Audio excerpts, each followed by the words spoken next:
Hi friends, എല്ലാവർക്കും നമസ്കാരം. இன்னைக்கு நல்ல சூப்பர் டேஸ்டான கேரளா ஸ்பெஷல் அவல் விளைச்சது தான் நம்ம செய்ய போகிறேன். ரொம்ப டேஸ்டான இந்த அவல் விளைச்சது நம்ம சின்ன பசங்களும் பெரியவங்களும் எல்லாம் விரும்பி சாப்பிடுவாங்க. அந்த அளவில் டேஸ்ட்டு தான். அதே மாதிரி நல்ல ஸ்வீட்டாக இருக்கும். ஈவினிங் ஸ்நாக்காயும் பழத்திൻ്റെ കൂടെ ബ്രേക്ക്ഫാസ്റ്റ് ആയും എല്ലാം இந்த அவல் விளைச்சது சாப்பிடலாம். அதே மாதிரி 2 வாரம் வரைக்கும் கெட்டு போகாமல் அப்படியே இருக்கும். ஃப்ரிட்ஜில் வச்சுருந்தா 1 மாதம் வரைக்கும் கெட்டு போகாமல் அப்படியே இருக்கும். எப்படி செய்யலாம் என்று நமக்கு பார்க்கலாம். அதுக்காக ஒரு கடாயில் 2 டேபிள் ஸ்பூன் நெய் ஊற்றியிருக்கு. நல்லா கொதிச்சதுக்கு அப்புறமா 1/4 கப்பு முந்திரி பருப்பு போட்டிருக்கு. இன்றைக்கு 1/2 கிலோ அவல் தான் நம்ம விளைக்க போகிறேன். அதனால 1/4 கப்பு தான் நான் எடுத்திருக்கு. உங்களுக்கு பிடிச்ச அளவில் எடுத்துக்கோங்க. இனி 1/4 கப்பு பிளாக் கலரு ரைசின்ஸை நான் எடுத்திருக்கு. உங்களுக்கு எந்த கலர் வேணுமெങ്കിലും எடுக்கலாம். வெள்ளை கலரிலும் ரைசின்ஸ் இருக்குது, அதையும் எடுக்கலாம். நான் பிளாக் கலர் தான் எங்கிட்ட இருந்தது, அதனால அது தான் எடுத்திருக்கு. தீஞ்சு போகாமல் மீடியம் ஃப்ளேமில் வச்சு இதே மாதிரி ஃப்ரை பண்ணி எடுத்துக்கோங்க. இனி 1/4 கப்பு தேங்காய் இதே மாதிரி சின்ன பீஸாய் கட் பண்ணி ஃப்ரை பண்ணி எடுக்கலாம். நல்லா ப்ரௌன் கலர் ஆகும்போது தான் நம்ம நெய்யில் நின்று இது மாற்றி எடுக்கணும். ஒரு பெரிய பீஸாய் கட் பண்ணாமல் இருந்தது அது எனக்கு தெரியல, நான் அதை எடுத்து மாற்றியிருக்கு. இது ப்ரௌன் கலர் ஆகும்போது நமக்கு நெய்யில் நின்று இது மாற்றலாம். இப்போ கரெக்டாக இருக்குது. நமக்கு இது நெய்யில் நின்று மாற்றி எடுக்கலாம்.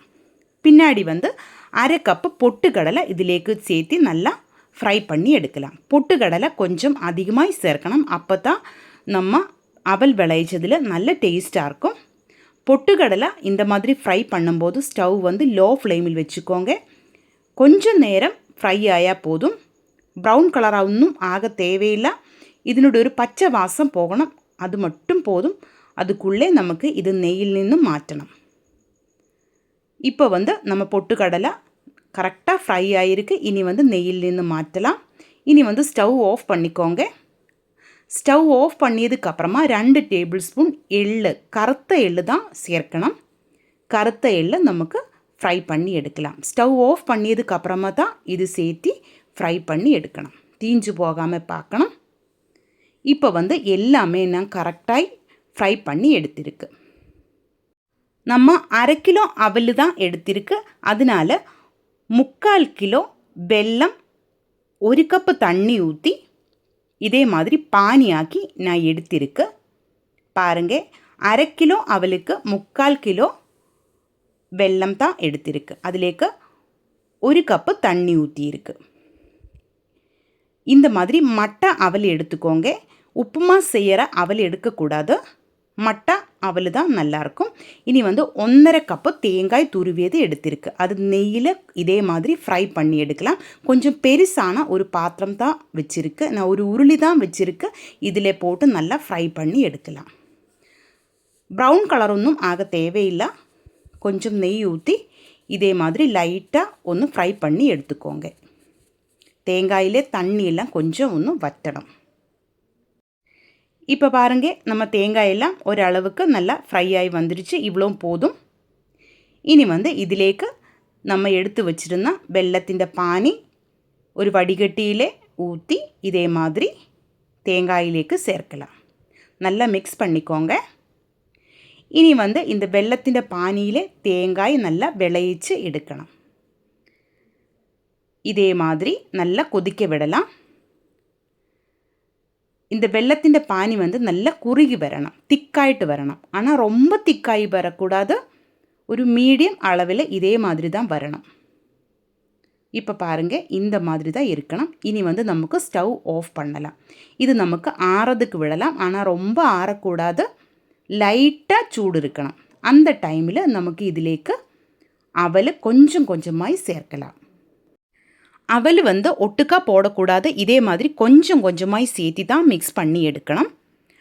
அதுக்கப்புறமா நல்லா மிக்ஸ் பண்ணியதுக்கப்புறமா ஒரு பிஞ்சு உப்பு இதிலேக்கு நமக்கு சேர்க்கலாம். அதுக்கப்புறமா 1/2 டேபிள் ஸ்பூன் சுக்கு தூளும் 1/2 டேபிள் ஸ்பூன் ஜீரகവും ஏலக்காயும் சேர்த்து தூள் பண்ணியது கூட நமக்கு இதிலேக்கு சேர்த்து நல்லா மிக்ஸ் பண்ணி எடுக்கலாம். 8 ஏலக்காயும் 1/2 டீஸ்பூன் ஜீரகവും தான் தூள் பண்ணியிருக்கு.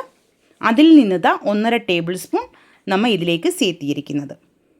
இதையும் சேர்த்து மிக்ஸ் பண்ணியதுக்கப்புறமா நம்ம ஃப்ரை பண்ணி வச்சுருந்த தேங்காய், எள்ளு, முந்திரி பருப்பு, அந்த பொட்டுக்கடலை எல்லாமே இதிலேக்கு சேர்த்து நல்லா மிக்ஸ் பண்ணி எடுக்கலாம்.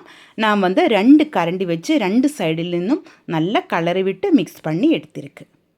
பாருங்கள், நம்ம சூப்பர் டேஸ்ட்டிலே கேரளா ஸ்பெஷல் அவல் விளைவிச்சது ரெடி ஆகிருக்கு. ஒரு நாள் കഴിഞ്ഞதுக்கப்புறமா இது சாப்பிடும்போது தான் நல்ல டேஸ்ட்டாக இருக்கும்.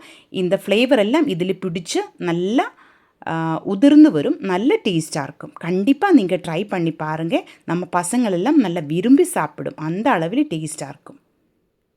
அவங்க ஸ்கூலில் நின்னும் காலேஜில் நின்னும் ஒக்க வரும்போது டீயோட கூட இந்த அவல் விளைச்சது கொடுத்தா நல்லா விரும்பி அவங்க சாப்பிடுவாங்க. கண்டிப்பாக ட்ரை பண்ணி பாருங்கள். இந்த வீடியோ உங்களுக்கு பிடிச்சிருந்தா சேனல் சப்ஸ்கிரைப் பண்ணுங்கள், லைக் பண்ணுங்கள், உங்கள் ஃப்ரெண்ட்ஸுக்கெல்லாம் நீங்கள் ஷேர் பண்ணி கொடுங்க, ஹைப் பண்ணுங்கள். உங்களுடைய ஃபீட்பேக் வந்து கமெண்ட்டில் எழுதி போடுங்க. தேங்க்யூ.